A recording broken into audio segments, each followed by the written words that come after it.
All right, we're now recording. Today is Wednesday, the 16th, November 16th. We are almost there. We are in week, let me share our screen. Let's make a few announcements. Got lots of announcements. All right, everybody, look at this. So we are just moving right along. We are in week 7, everybody. So if you're like me, I keep a regular paper calendar here. We're in week 7, so this is week of the 14th. Then we got next week, week 8, week of the 21st. And week 8 is going to be kind of choppy because, you got the Thanksgiving holiday. Thursday, Friday, we are off. And then we have our final week, week 9, week of November 28th, okay? So I just want you all to please make sure you're keeping up on your calendar. Few reminders. Make sure that if you're finishing up, I think a few people are finishing up, and if not, you're still in the pipeline for finishing or for working on your religious studies certificate. There are 3 courses next semester. There is church history, there is New Testament, and Christian worship. Please make sure that you register for the ones that you need. Some people have already had certain ones, so of course you don't need to register for that. And some people are just wrapping up, and please make sure you go ahead and register for those courses. If you have any questions, just let me know, or just stick around at the end of this session today. For this week, week 7, we're going to be in 2 chapters today. We're going to be in chapter 7. We're going to finish that up, which talks about religious ethics and morals. And we're also going to talk about chapter 8. We're going to press on that one, make sure we can get it done, which talks about violence and religion.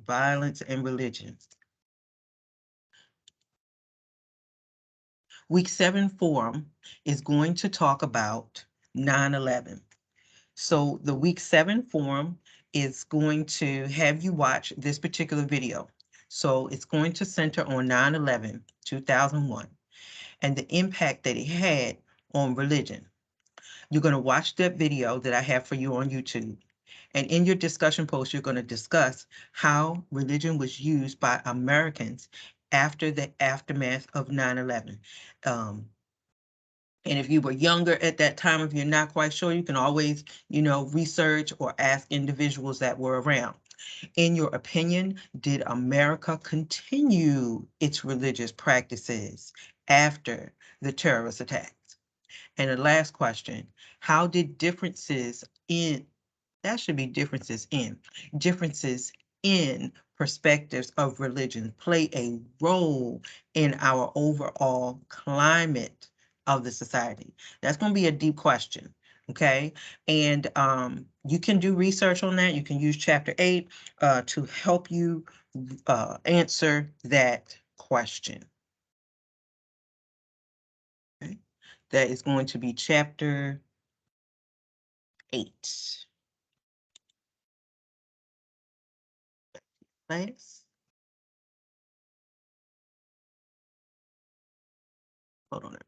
Let me close up. Okay.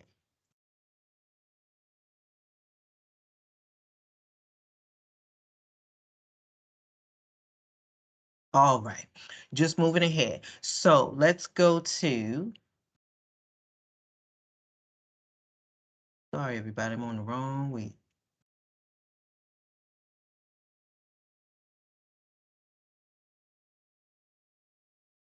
Still on the wrong week. Hold on, sorry. This is week 7. All right, I'm coming back to you. You had the wrong week showing up there.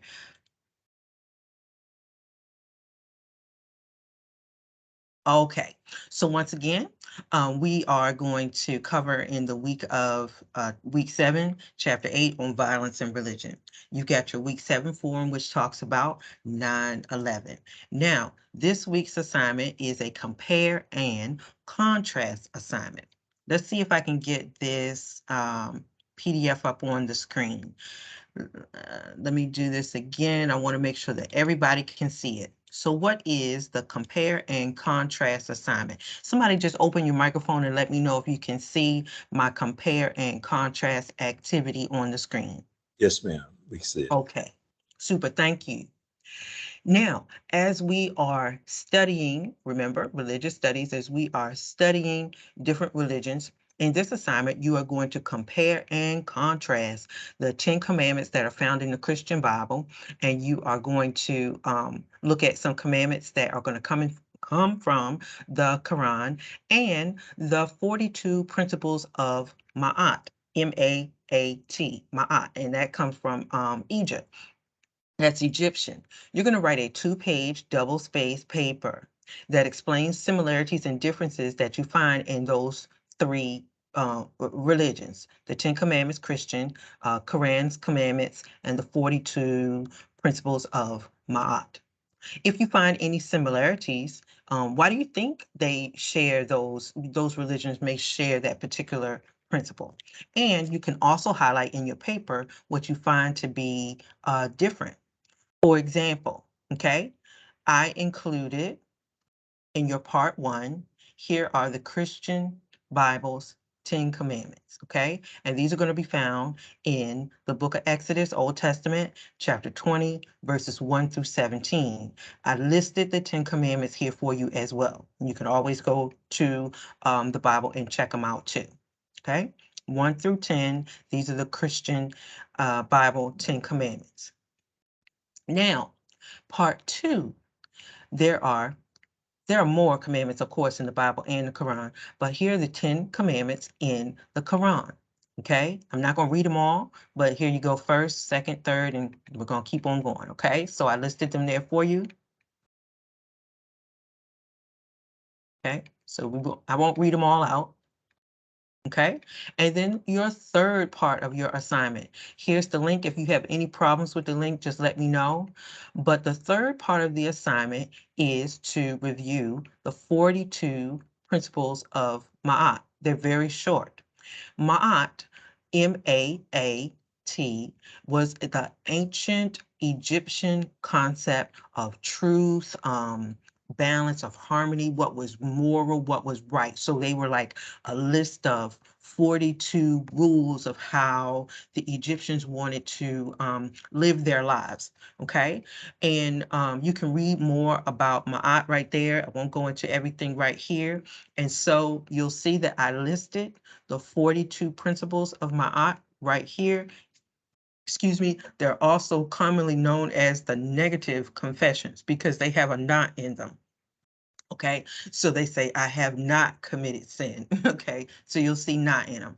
I have not committed robbery with violence. So these are the things, or like affirmations that they would say to themselves and live by. I am not deceitful. So anyway, there are 42 of them. I'm not going to read all of them. You're going to check those out and include those in your paper. So once again, in your compare and contrast assignment, I'm going to go back. You're looking at the 10 commandments in the Christian Bible, 10 commandments in the Quran, and you're going to compare also with the 42 principles of Ma'at in Egyptian principles. You're going to find any similarities that you might find, any differences. You can highlight what you found to be strikingly interesting among the similarities, maybe among all three, what was different, and even maybe how it was written, okay? So that will be, remember, that will be due on Sunday. Any questions? That's going to be an interesting assignment. A lot of students are like, whoa, didn't know this. All right. All right, good to see you all. We're going to go ahead and jump into our lesson today. If you have any questions, just let me know as we go along the way. I'm going to take this down and I'm going to bring our lesson up. Last week, I think we stopped right here. Did we talk about the Confederate flag? No. Okay, Miss Gloria said no.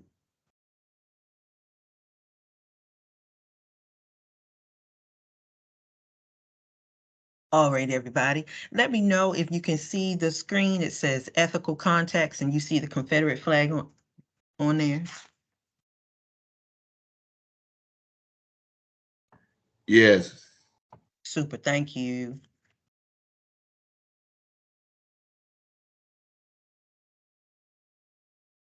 All right, everybody. So sometimes symbols, objects, people will stand for something else to us, especially key symbols, like the one we see right there are going to mean certain things. Now, remember, we're talking about religious ethics. And we said last week, there are certain things that go into that. How do we make an ethical decision? We're going to base it on our morals, our values. Remember I think one of the questions you had last week was, what was your opinion about capital punishment? And many people, whatever their stance is, whatever your opinion is, that's your opinion, but many of our stances will always go back to our values, maybe your value about life, or maybe it goes back to your faith. And if your faith said, don't kill or something, and then sometimes people will definitely go back to that. When we talk about, I'm in my book here. When we talk about objects, when we talk about things that represent something else, all right, let's just press pause. Ethics always ties into something, and it can represent something for us ethically. Look at the symbol on the right. For example, a flag. We live in Georgia. Yeah. And some folks on here, I'm in the Atlanta area, but we do have some students that live in the South Georgia area. And where was I coming from the other day? I was coming from Savannah a couple weeks ago. And I was driving back to Atlanta, and my Lord, I saw all types of Confederate flags in the yard, and let's just pause. What do symbols like that say to you? So it's a flag. It was fabric, right? It was just some fabric blowing in the wind. But when I was driving up 85, I was feeling some kind of way. Tell me, what does a symbol, how can a symbol represent something ethical to us? Well, the Confederate flag, along with the Nazi symbol, was created, and they did it to create terror. It was to send a message. You knew what that meant. Miss Gloria said you knew what it meant. So it could have been, I'm looking for some fabric, something just blowing in the wind, right? Just some fabric blowing in the wind, but it's a symbol that represents something else. It's a symbol that represents something to both sides, right? So to that person who hung that flag up in their yard, right? To them, it was a symbol of, I don't know, what is it a symbol of? Freedom or power or something. And then to somebody else on the other side of the fence, me driving up the interstate, it was a symbol of fear.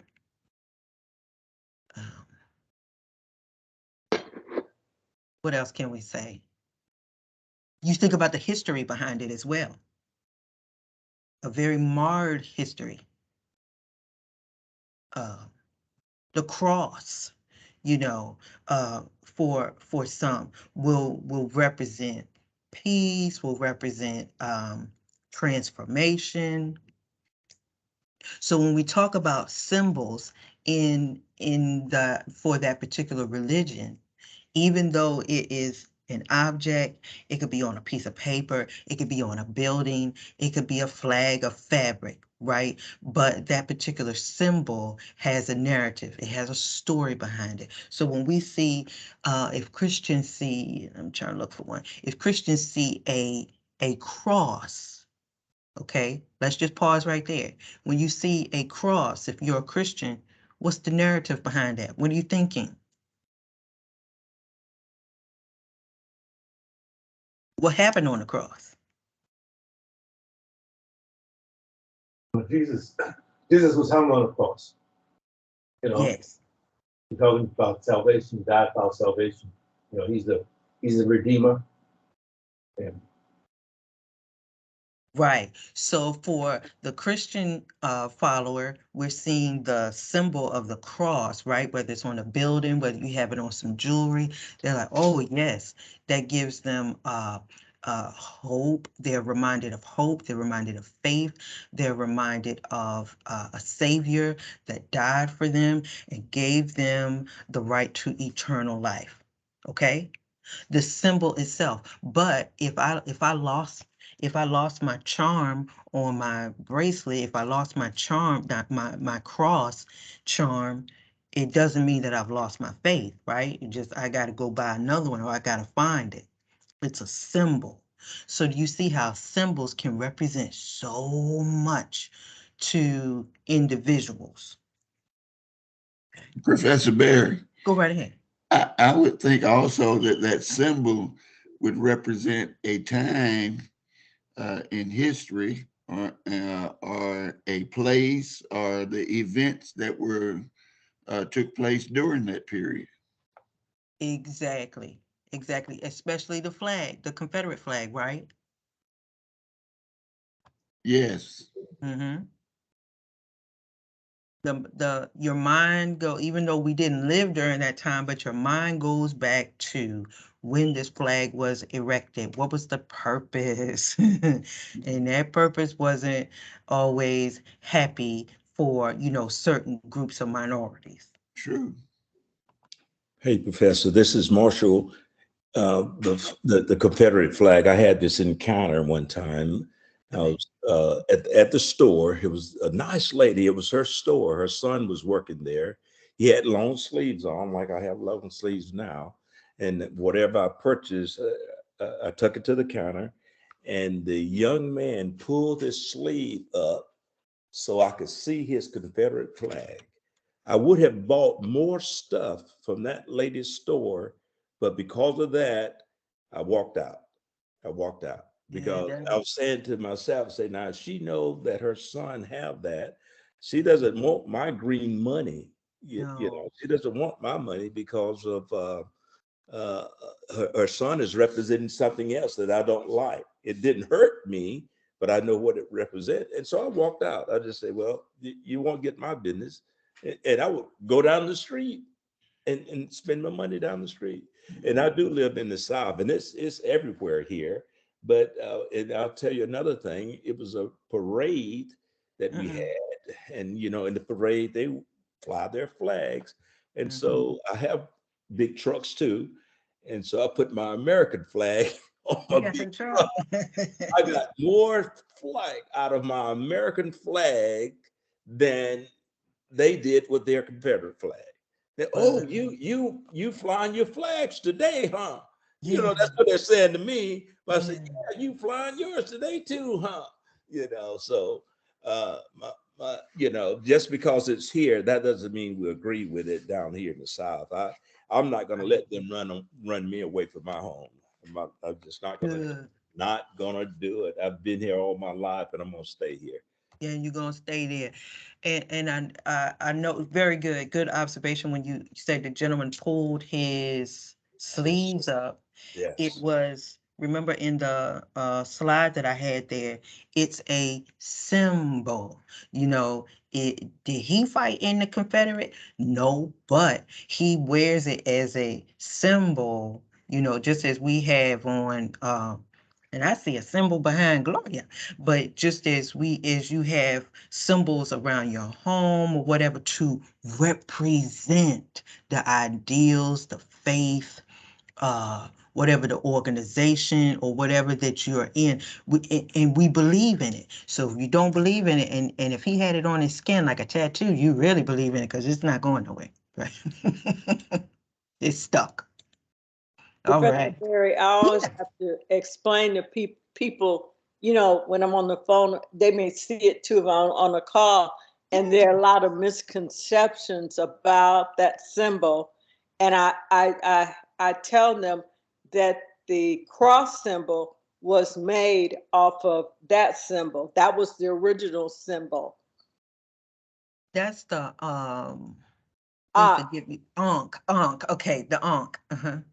Um, and and you'll see that more so and we're actually going to kind of touch on it in James Cone, but more Afrocentric type of churches. yeah, Uh-huh. Thank you. That's but beautiful too. I people noticed think it. anti-Christian, and No. in ways it's just a symbol, Yes, it is. but the Christian cross was made off of that symbol. And it's also a representation, the Ankh behind you, a representation of Christianity and Yeah, yeah, Afrocentricity as well. yes. Thank you. All right, everybody, let's see how we're doing. Oh, I gotta move. James Cone, I want you to see this awesome theologian. I think we talked about James Cone in one of our other classes, but James Cone is considered a liberation theologian. He passed away, let me see, when did he 2 pass away? years A couple ago. of years ago. 2 years ago, I think. Yeah, not too long ago. And Dr. Cone, and this is on, I want to say on page 83, 84 of your book, 85 actually, of your book. Dr. Cone, if you have not gotten this book already, it's a wonderful book to have in your library. Actually, all of his books really, but his book, The God of the Oppressed, The God of the Oppressed. And Dr.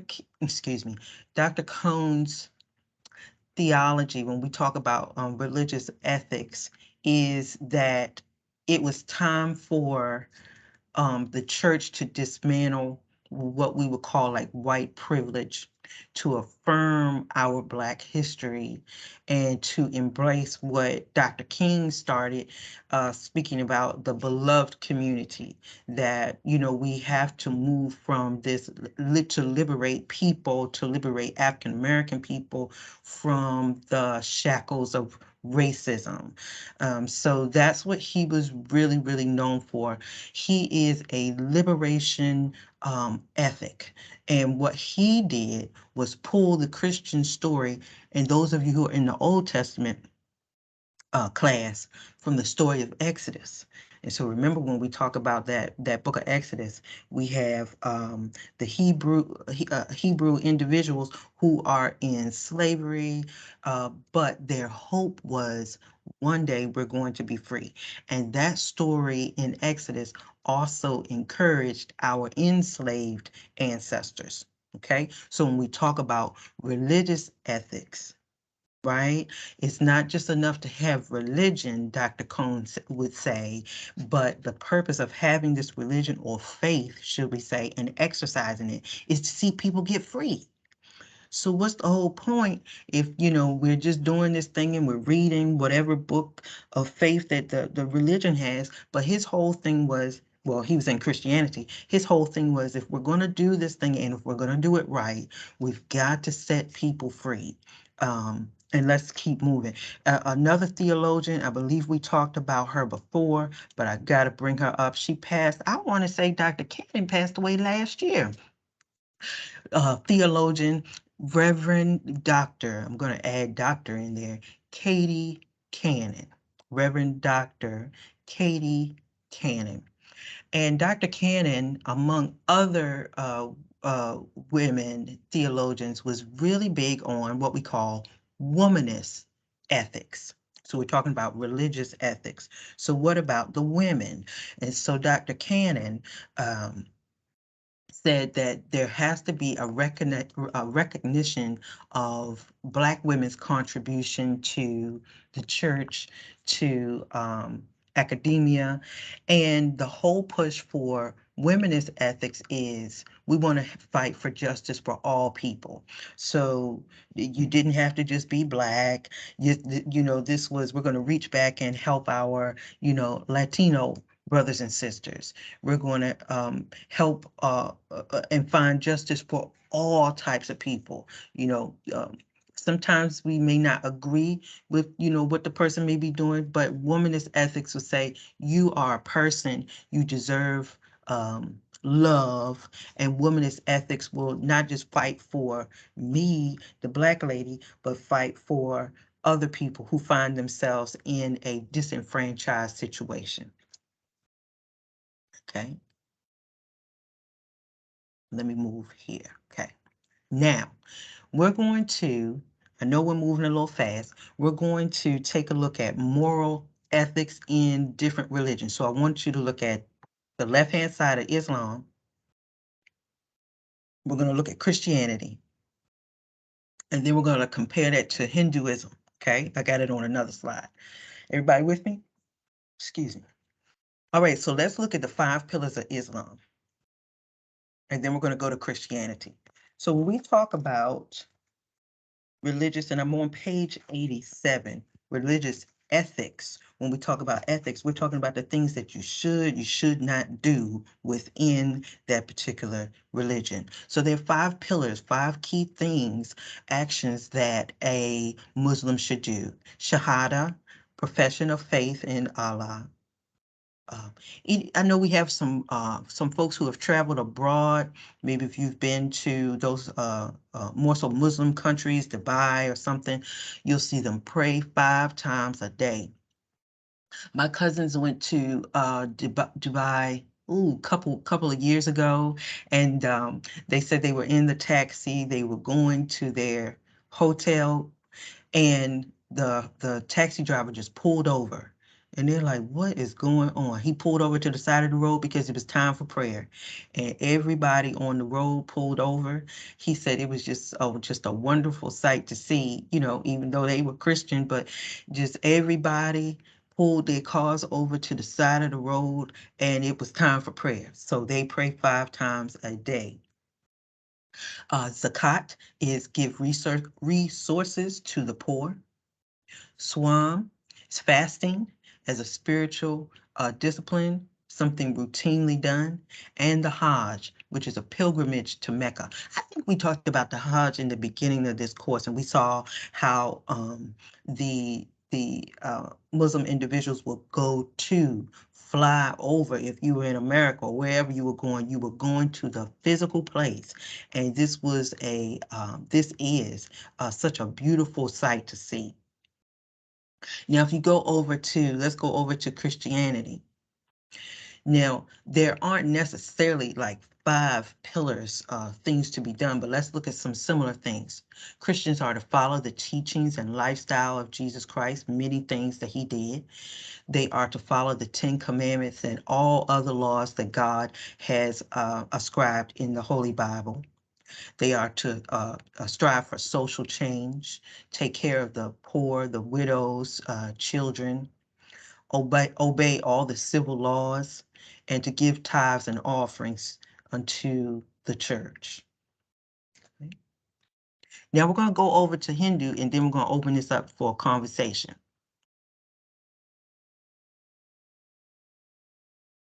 Let's see if I can get there we go. All right. Now I want you to look on the screen, and these are the Hindu moral teachings. Hindu moral teachings. And if you're in your book, on page, I want to say page 88. Now, Hindu moral teachings aren't necessarily found in one central book like Christianity or Islam, like the Bible or the Quran, but the Hindus will believe in Dharma, D-H-A-R-M-A, Dharma.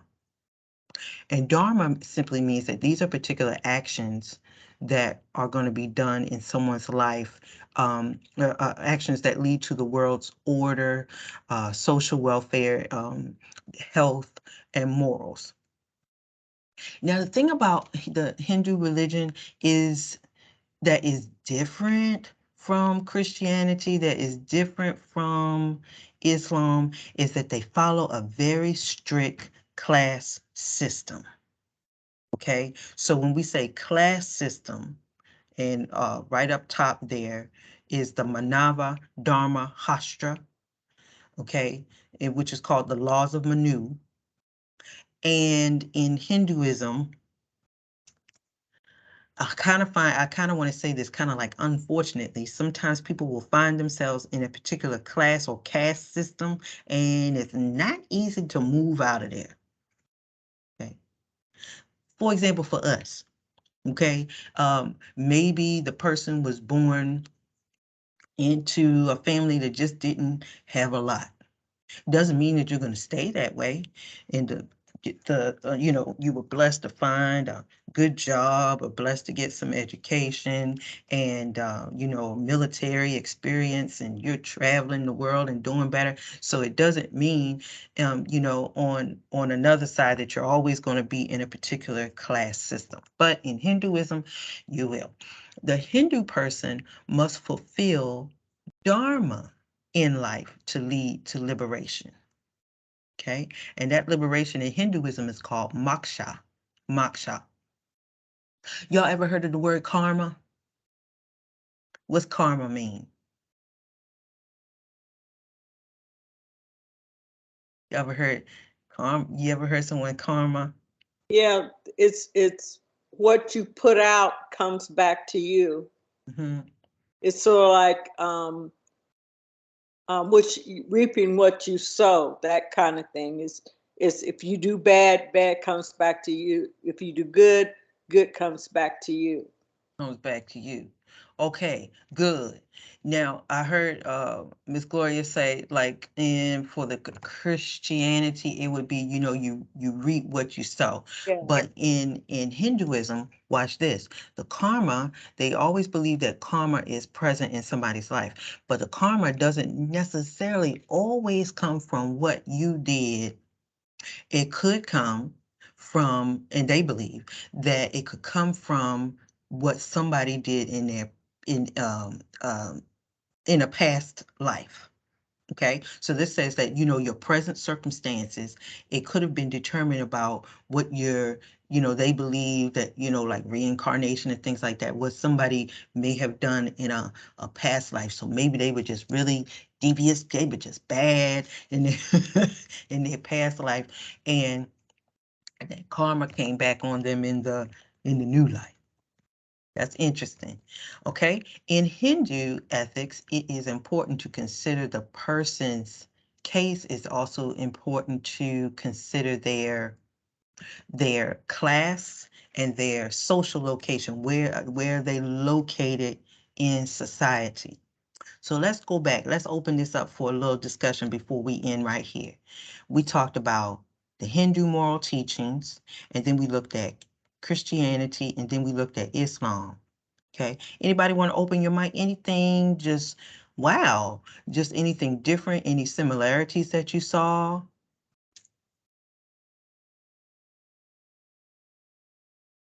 Can I say one? I'm gonna get us started on one. Okay. And I'm gonna just say this based on that example that I gave you from my cousins that traveled to Dubai. They were sharing as Christians, and my cousin is a pastor. He was saying, wow, the whole, he said, everybody just pulled over and prayed 5 times a day. And he said, wow, you know, we as Christians, we are called to prayer, but we may not have a specific time frame. You know, I pray in the car, I'm praying at the job, I'm praying in the bathroom, pray, you know, we just pray when we want to pray any time of day. Not a specific 5 times a day, not a specifically drop everything and I'm getting out the meeting to pray. right? Because if I drop my meeting and say, look, I gotta go pray, I might lose my job or something, right? But I just thought that was just wonderful that was just is stipulated. Everybody's doing the same time. Everyone in that is doing the same thing at the same time. Okay, that was just my observation. Anybody else?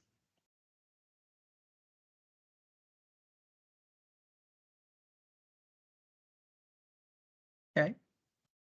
Professor, this is Marshall. It seems like what you was talking about, they're more strict. They're more very strict than we are with our religion. I mean, I might lay down and pray while laying down, for the night. I Or will. get up on the side of the bed, but just the whole country stop on the side of the road or Whole country. anything like that.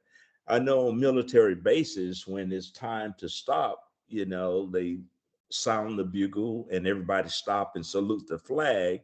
And that's interesting. But even us on military bases, we be trying to hurry, get off the base because you're going to have to stop and get out and salute. But that is real strict for them to do that. Isn't that something? Isn't that something? And I started thinking, I said, wow, if you bring up a good point, Reverend Marshall, if we had time frames, wow, it's just wow. I couldn't even fathom it. And I'm sure it was a beautiful sight to see. All right. There appear to be, maybe they are more devoted. They have a lot of devotion in Islam. Devotion. Yeah, they're devoted. They really devoted. They seem, anyway, long story short, I got some relatives that are Muslims, black Muslims, and they seem to be more devoted to what they're doing, whether they're right or wrong. They're my way of thinking. They seem to be more devoted. They're into it. They're really into what they're doing. Devotion, yes, yes. And sometimes as we're studying this, aren't you seeing a lot of different things? Sometimes Christianity, just my observation, I'm not God, but just a lot of, what's the word? Individuality. So for example, as Reverend Marshall was saying, he said, well, maybe it's okay to pray in the bed. It's okay to pray in the bathroom. It's okay to pray in the car. Nothing wrong with it. But and the individual can pray like they want to pray. They could pray for an hour. They could pray for 5 minutes. Professor Barry, it reminded me with the Pharisees, the legalism. Yeah. They prescribed that you had to do this, you had to do that, or you weren't a true Hebrew, or in this case, you're not a true Muslim if you don't follow that. That's what I saw it as. It was a form of legalism. Good point. Good point. Can I say this, Professor? Yes, jump right in there. I notice in their synagogue or in their worship place, there's no seats. There's nowhere to sit down. Nope. You're not even comfortable. You kneel down on the floor. It's not comfortable. I don't care if you large or small or who you are. Everybody on the floor. You're on the floor. And in our Correct. churches, we got nice cushioned seats, You got a cushion on yours? That's good. Because some of them is just a wooden pew. Yes, Yeah, you're ma'am. right. You're right. You're right. So we're gonna sit on a seat, a chair. That's a very good observation. In the mosque, they are on the floor, so it's not necessarily meant to pad your bottom and make you feel comfortable. Yeah, that's a good point. Look, also there two similar things, and you just let me know if you want to move on. We have zakat, giving resources to the poor, and then in Christianity, are charged with taking care of the poor, taking care of children, taking care of the widows and the infants, taking care of those who can't take care of themselves. And then also through the tithes and offerings that they give to the church that should also be set aside for taking care of the poor as well. So that was a similarity. Anybody else want to add anything in there before we move on?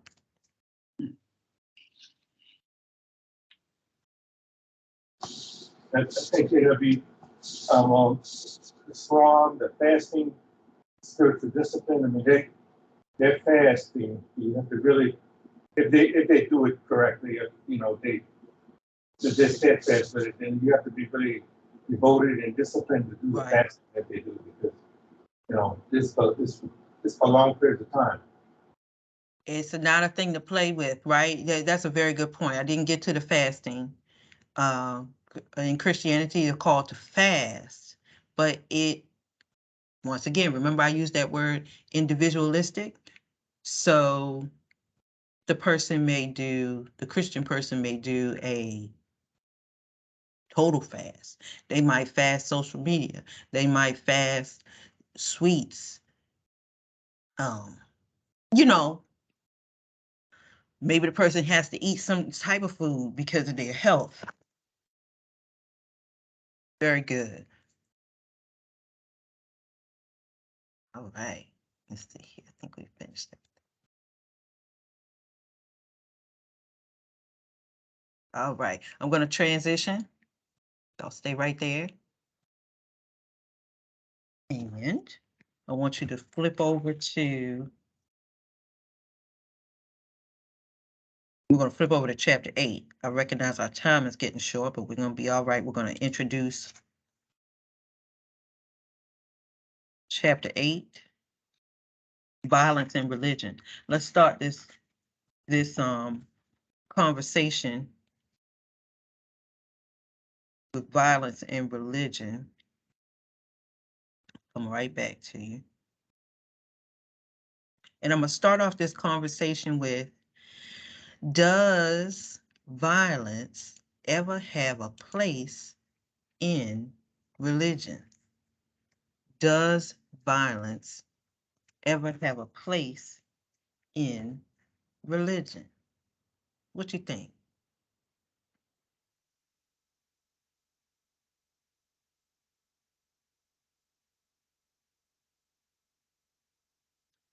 So, okay, let's go back. If you're a Christian and you look at Old Testament, was it any violence in there?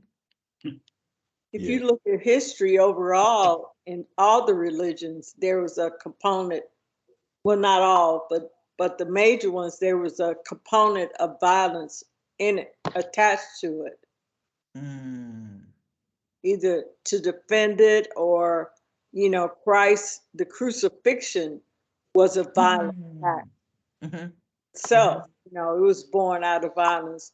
Muhammad, when he brought in the Muslim faith, he took it by violence. He didn't do what Christ did, which is preach, and people accepted it. He came in, and by force, everybody now is believing this.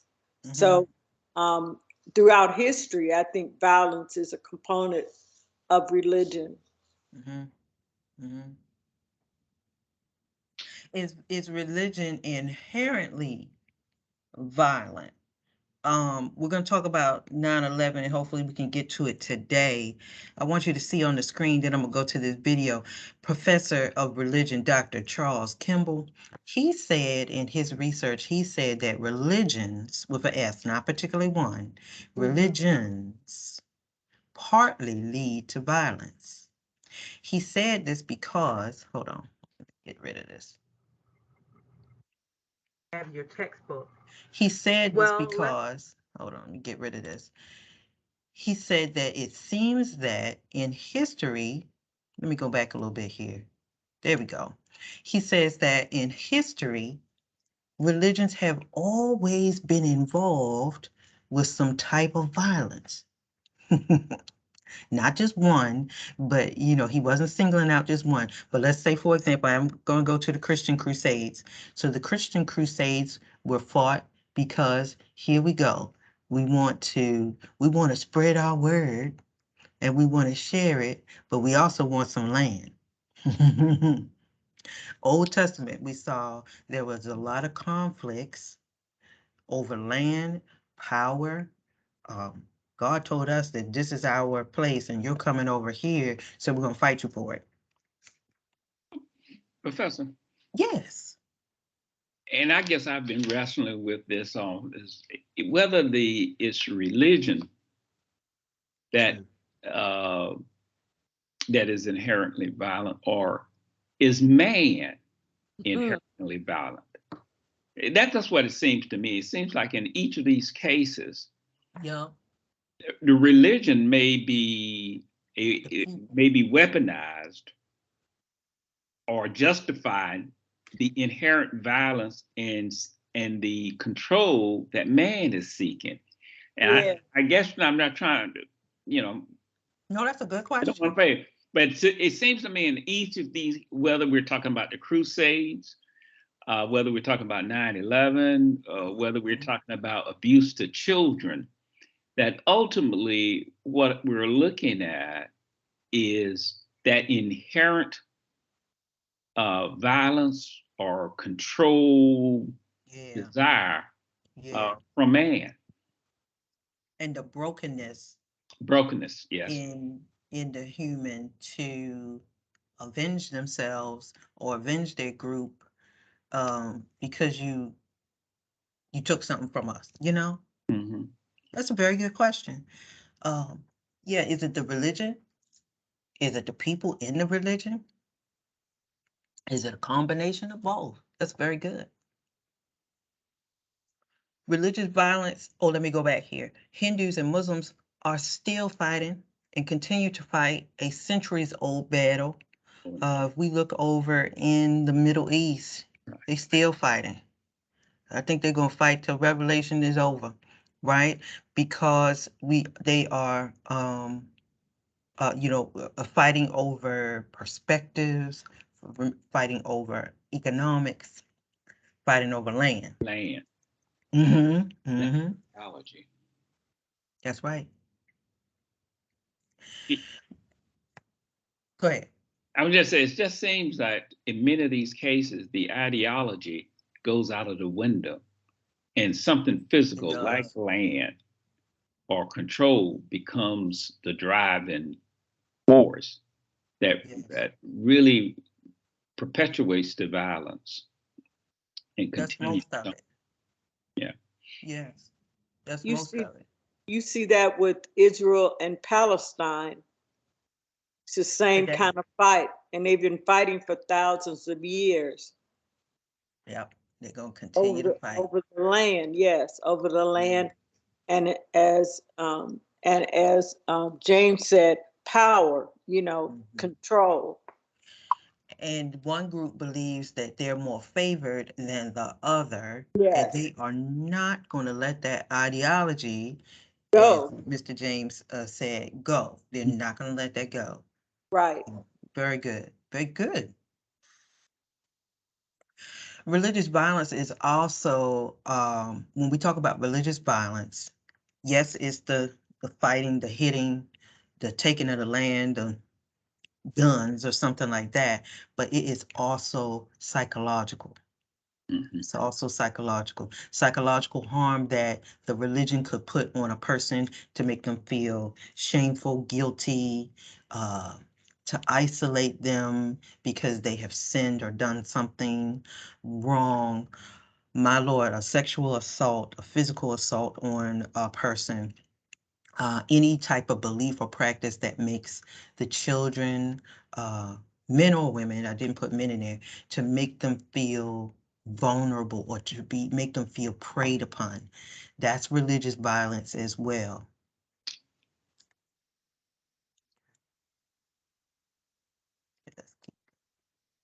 Now, let me see.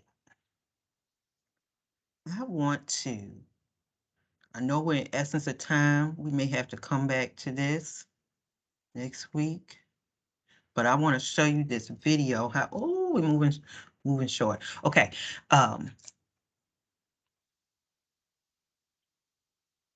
When we talk about, hold on, everybody. when we talk about religious violence, I want to show this video to you. Let me see if I can get this. Let's start this discussion as I'm getting it up. Do anybody remember, and I'm sure I'm looking at everybody on here remembers, Jim Jones? Right? I see the head shaking and some thumbs up. All right. Y'all open your microphone while I get this video up. Tell me what you know about Jim Jones when we talk about religion.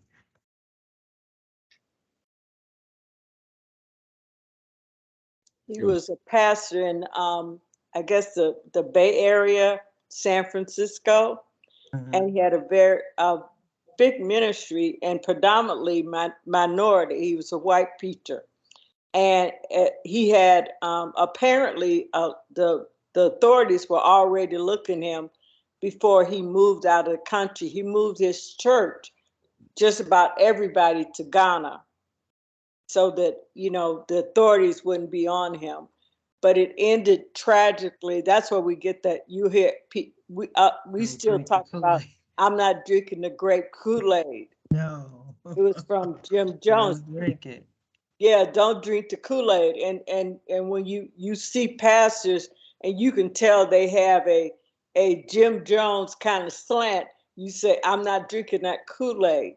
But it was a horrible, he killed a representative from the government of our government, and then he did. mass suicide, and it was horrible. That It wasn't Miss Gloria. It wasn't Ghana.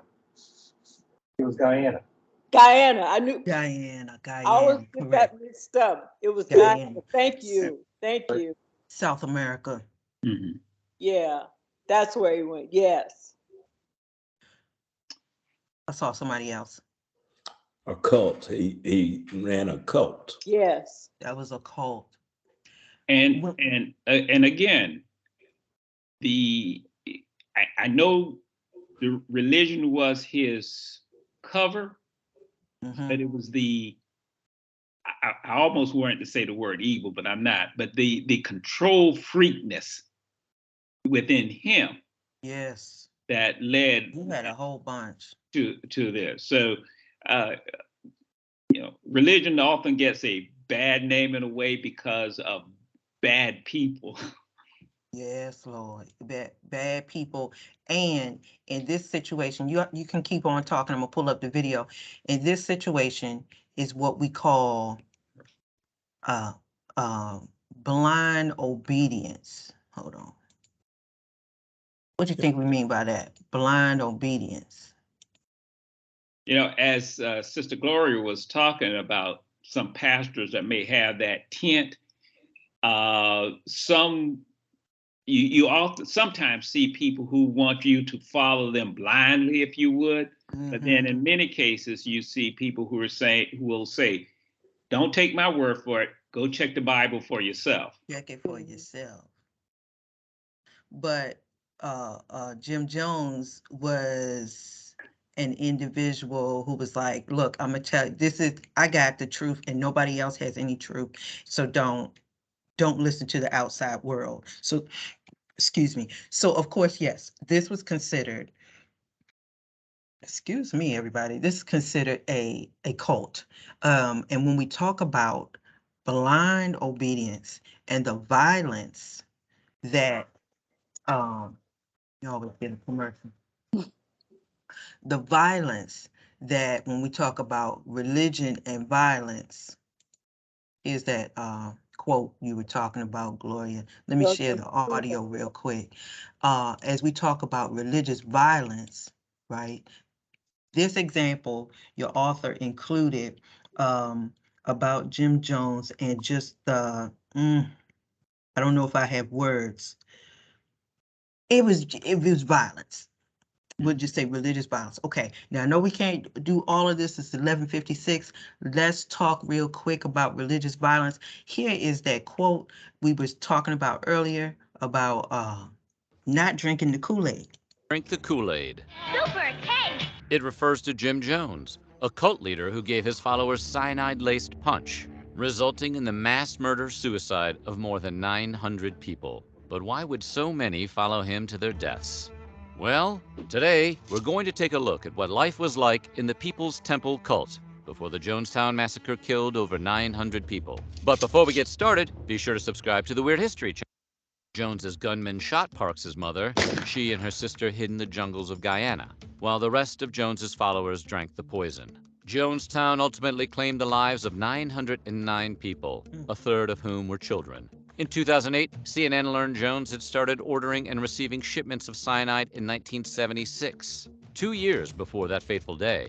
These shipments are strong evidence that he had been planning that day for years. In fact, it's especially macabre given that the majority of Jonestown residents had yet to move to Guyana in 1976. That is, he was still bringing in new followers knowing what he was planning. To legally buy cyanide, Jones secured a jeweler's license, as jewelers could use cyanide to clean gold. Then he started experimenting. 6 months before, Jonestown's doctor wrote the following to Jones. Cyanide is one of the most rapidly acting poisons. I would like to give about 2 grams to a large pig to see how effective our batch is. So he rehearsed The infamous it. day ultimately took place on November 18, 1978. But Jones held rehearsals first. Known as White Nights, Jones would shout through the loudspeakers that surrounded the Jonestown complex. White Night, get to the pavilion, run, your lives are in danger. Jones heightened his followers' sense of danger by telling them how outsiders were coming to take them out. Even worse, Jones had armed people waiting in the jungle. To the followers, these rehearsals seemed far too real. However, it turned out the guns were firing rubber bullets, and it was all a ruse to terrify the people who lived at Jonestown. Next, Jones brought out supposedly poisoned flavor aid for his followers to drink. No one perished during White Nights, as the drinks were safe to consume.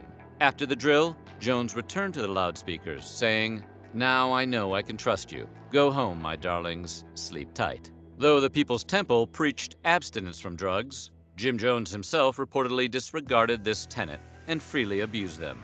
Terry Buford O'Shea, a survivor of the Jonestown compound, believed those illegal narcotics may have even contributed to Jones's mental demise. O'Shea later discovered that Jones was using to manipulate his followers. According to her, Jones's followers didn't know he was an addict. She claimed that substances were anathema at the temple, and residents weren't. Okay, so I'm looking at the time. I wanted you just to see a little bit of this documentary. Okay, so when we talk about blind obedience, and as we said earlier, with this particular situation, it was a cult. This individual said, you know, this is what you do. You can believe in me, but in the ultimate sense, there was nothing but violence from beginning to end. We saw in the beginning how the leader Jim Jones was, you know, plotting to set these people up. Y'all come over here. This is like the promised land. You see how they make, what's the word, not manipulations or similarities, stuff like this is the promised land. The other people out there are devils, and they're, you know, mean, and we know what is truth or something. So anyway, when we come back to that question of violence, I do agree with you, Mr. James. This particular person, now I'm not even sure we call this religion. This is more cult, because this didn't help people. This hurt people. This killed people. The person was violent. The person was evil. The person, yeah, that's evil to be plotting to kill people and buy cyanide. But these particular factors, when we talk about religion, because he wanted to limit, Jim Jones wanted to limit their intellectual freedom. Okay, he wanted to limit what they could think about, what they could dream about. So a religion that's going to help you and to help you grow and be a better person is going to do just the opposite. It wants you to think, it wants you to grow, it wants you to just be better than what you were the day before through that higher power. Okay, so we're gonna press pause right here. I know we didn't get through all of violence and religion. This is such a we gotta finish this one. This is such a good one, and it's such a dangerous, it can be dangerous, you know, and we've seen and you've seen in your lifetime. Oh boy, Jim Jones is just one of them. There was one before, in the 60s. There was a one was trying to get people to give money. Daddy Daddy, Grace. Oh, yes. I know. Was it Grace? Is it? I- Yeah, I know who you're talking about. I You remember. know what I'm talking about? Yeah. So when we get into when we talk about the violence, the hurting people,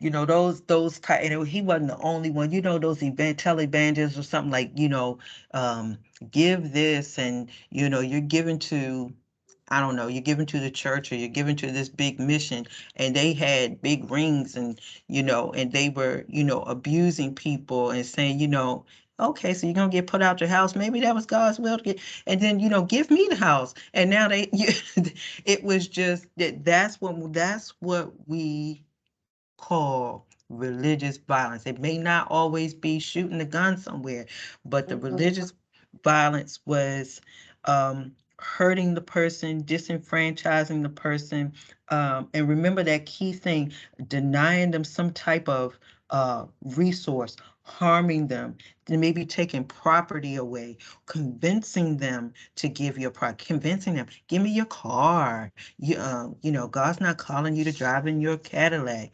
Um,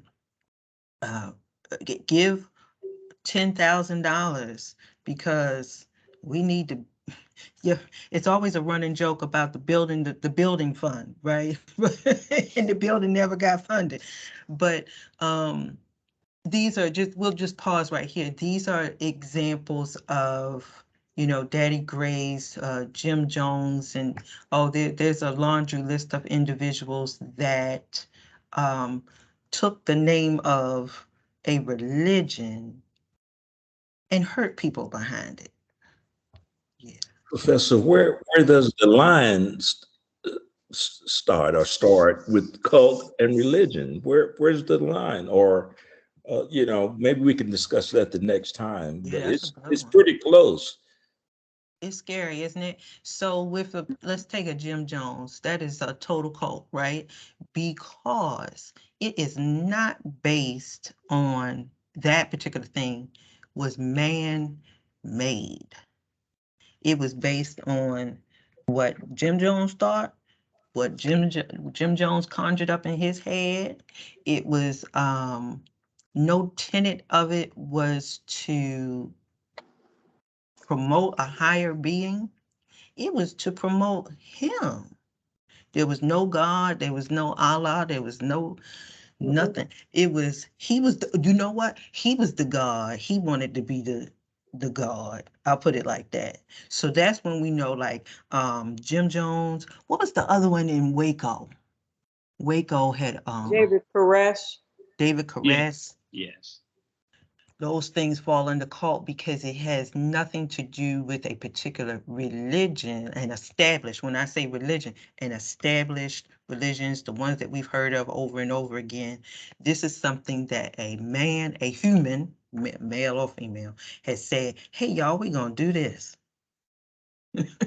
And you can poke holes in it all day. Mm-hmm.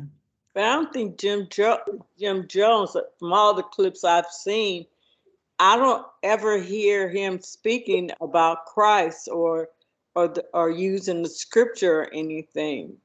So I wouldn't associate him with religion, but he was just, you know, he was just doing his con or whatever. And one of the things that Jim Jones did, you may remember this is in California where it got started. He would go to Christian churches right? And pull and make friends with members who were upset or you see what they teaching over there and they're doing this, that. Well, I'm doing this over here. And so he would make friends with individuals who maybe they were upset with their church, or maybe they didn't understand things, and he would kind of lure them to his thing. That's a good question, Marshall. Mhm.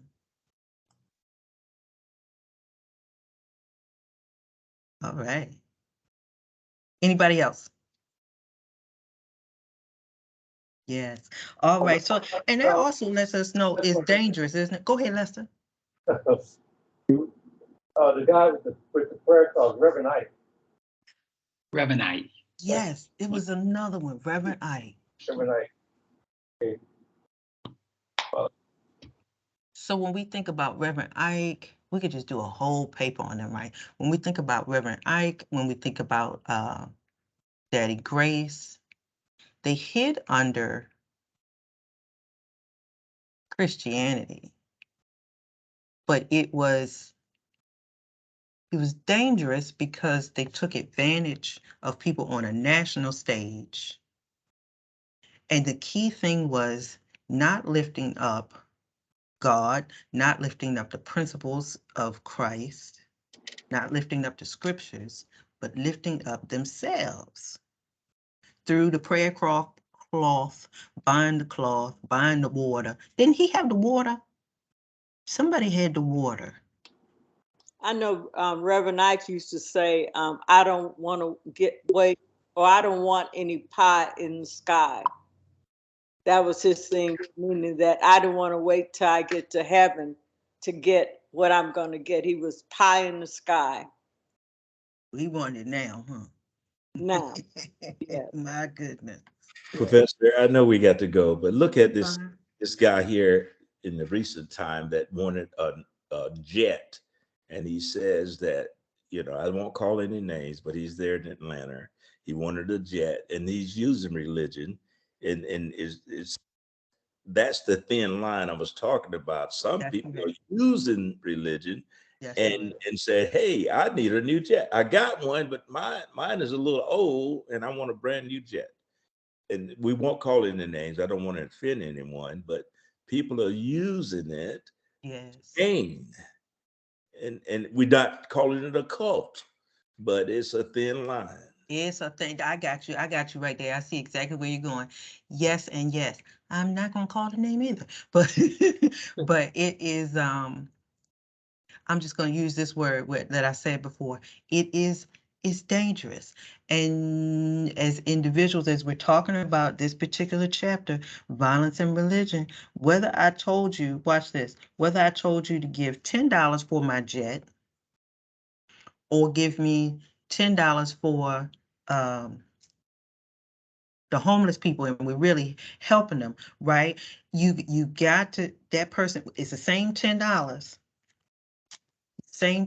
that I'm gonna hand in that offering plate, but the member has got to say, or the follower, or whatever's got to say, all right, what discernment do I have? I'm gonna give you $10 for the missions, or I'm gonna give you $10 to put in the gas tank of the airplane that you don't need.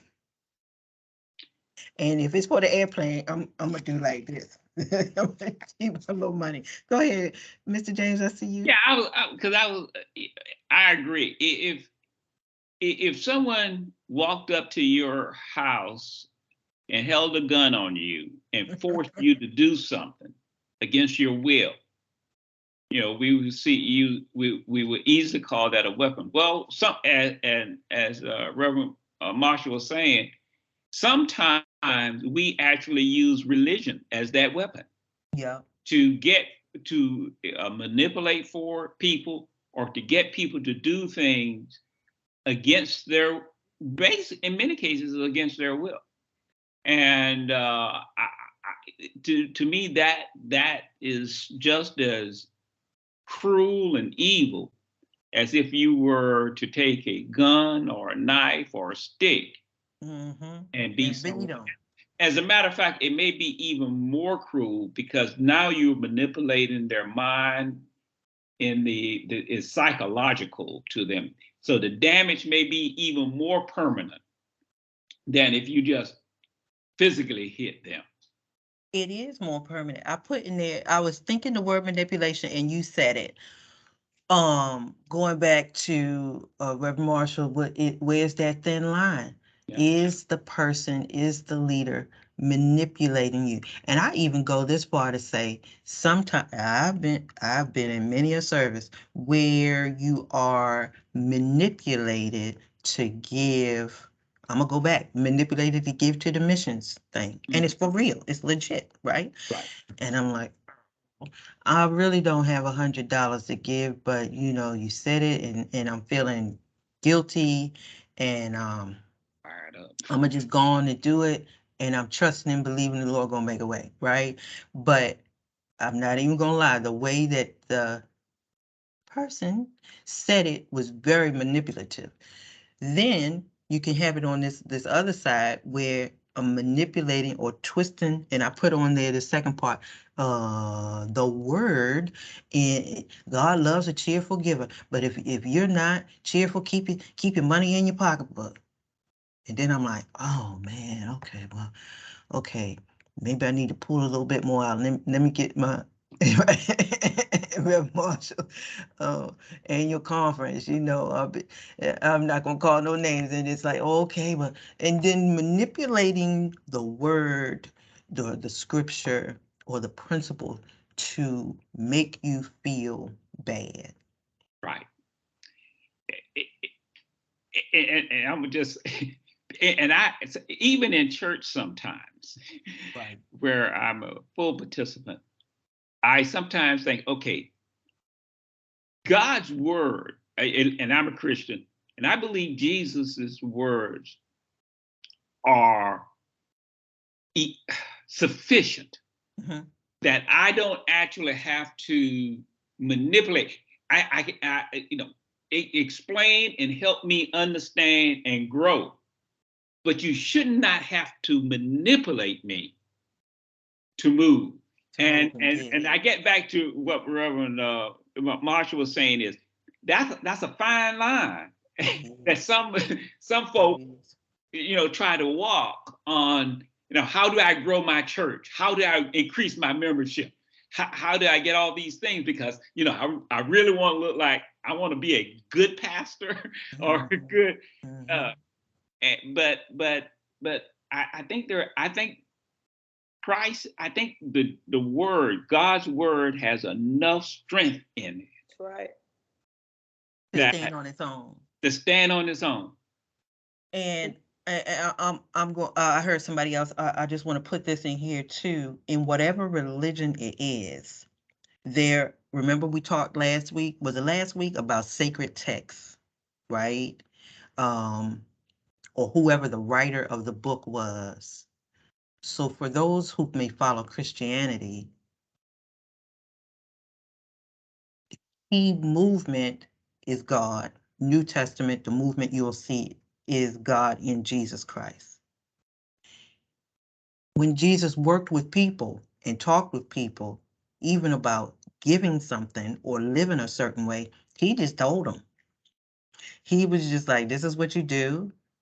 But he didn't beat them. And why are you sleeping with the man? Why are you sleeping with the man? Didn't I tell you? And he didn't beat people over the head, but he gave grace to where they were. And because he gave grace, they grew and they wanted to live right. And they wanted to live better.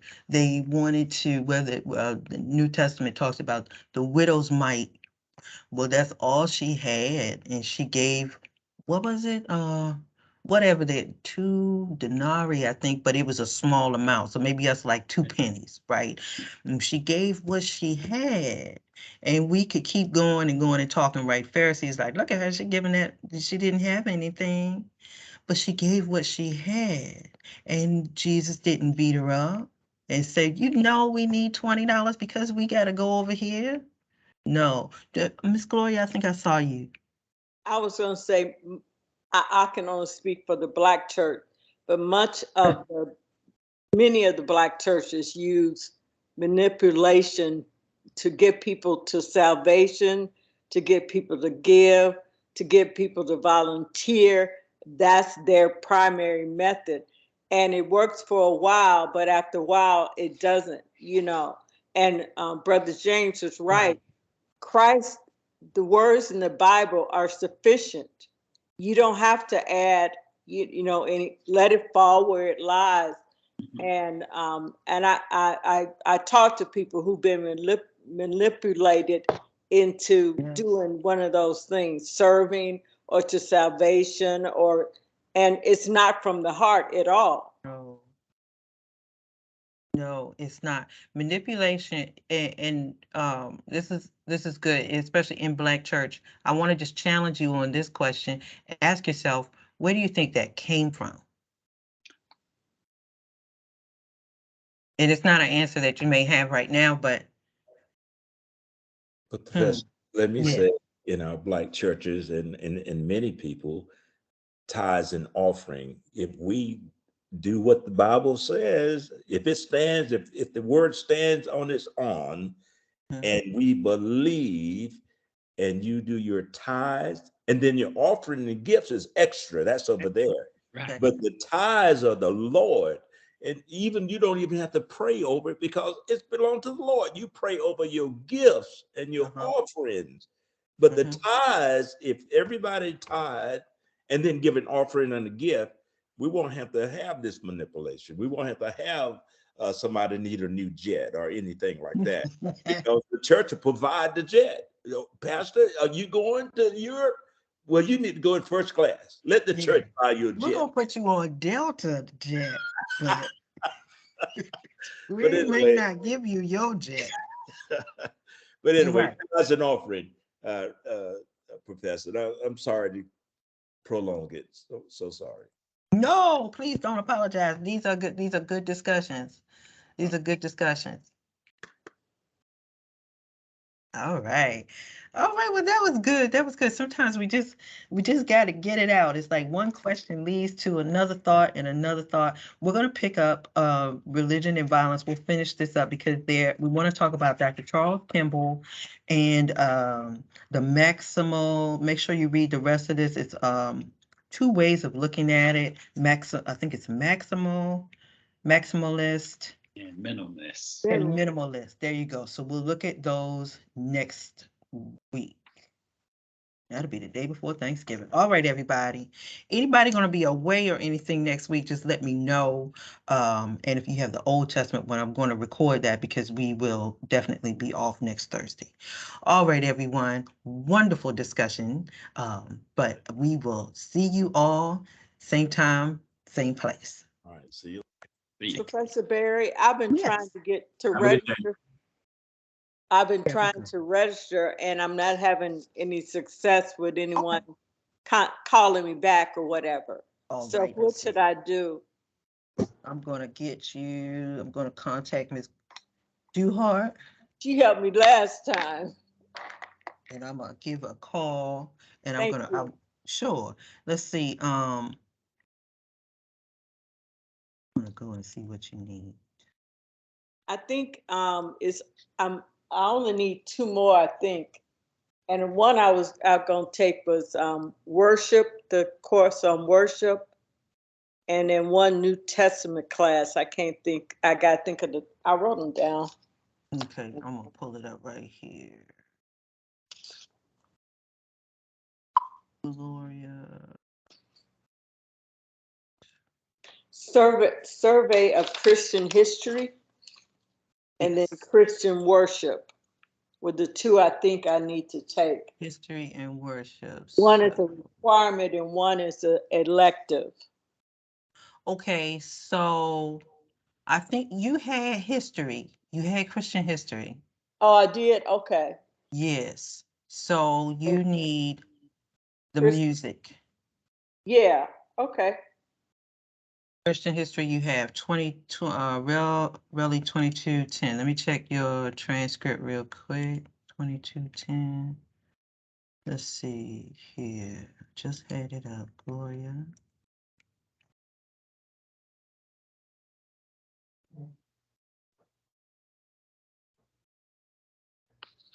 Jordan. Mm.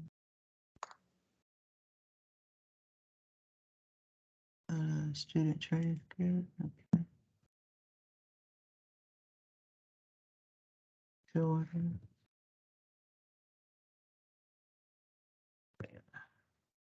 Pull this up here. Submit. All right.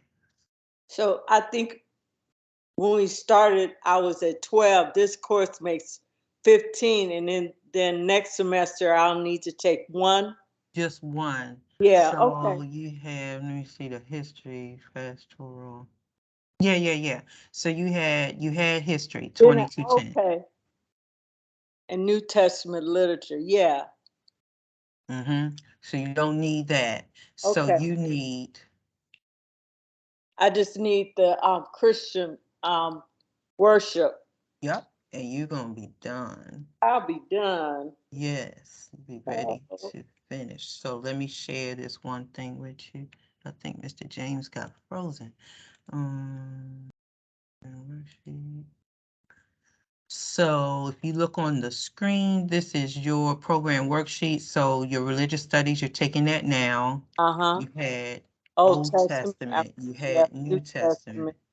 you had history. Yeah, Okay, you had pastoral ministry, yeah. 22-21, and then for this one right here, so I'll just put this in here, and I can send this to you. Okay. Christian worship. Yeah. Okay.